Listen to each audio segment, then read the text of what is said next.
This is a tough blow for the Yankees. Scott Effross, who was already coming off a long recovery, has suffered yet another setback and will be out for a considerable amount of time. But hold on, because there's a key detail that could change everything. In this story, the right-handed pitcher has been diagnosed with a grade 2 muscle strain, which indicates a partial muscle tear. According to Greg Joyce of the New York Post, this means an estimated recovery time of 4 to 8 weeks. So his chances of being ready for opening day? Pretty slim. And the way this injury happened just makes everything even more frustrating. On the very first pitch of his first spring training game, Effross felt discomfort and had to leave immediately. Manager Aaron Boone confirmed that he will need time to recover, but tried to stay optimistic, saying that in the long run, this shouldn't affect his career. And look, expectations for Effross this season were high.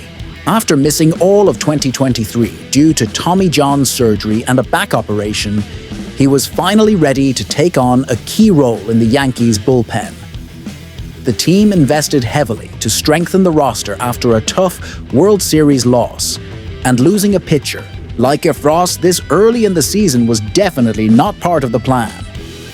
Now the big question is, how will the Yankees handle this absence? Does the bullpen have enough depth to hold things together until Effross returns? Drop your thoughts in the comments. This would be a blockbuster trade between the Yankees and the Mets. Marcus Stroman heading back to Queens and Brett Baty crossing the city to put on the Bronx Bombers uniform. But does this trade make sense for both sides? There's one key factor that could change everything in this equation. The idea that was proposed by Michael Bronner of New York Yankees on SI, and in some ways, it makes a lot of sense. The Mets are desperate for starting pitching, while the Yankees have a massive hole at third base. Stroman, who shined for the Mets between 2019 and 2021, could be the missing piece in their rotation, while Baty would finally get the opportunity he never had in Queens. But hold on, it's not that simple. Stroman has a $37 million contract, and if he pitches more than 140 innings this season, he triggers an $18.5 million option for 2026. Would the Mets really be willing to take on that commitment, especially if he repeats last year's 4.31 ERA? On the other hand, Baty has yet to live up to expectations. With just a .607 OPS in 1/69 MLB games, he hasn't established himself as the talent the Mets once hoped for.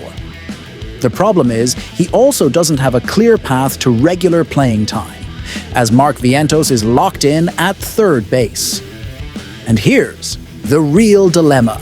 Both teams would be trading players at a low point in their value.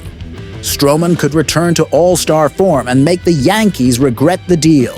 Or Baty could break out in the Bronx and give the Mets another reason to second-guess themselves. Now, I want to hear from you. Who would come out on top in this trade? Drop your thoughts in the comments, and don't forget to subscribe so you don't miss any updates on the Yankees and Mets. And if you want to check out more bold trades that could shake up the season, click on the video right here. See you there.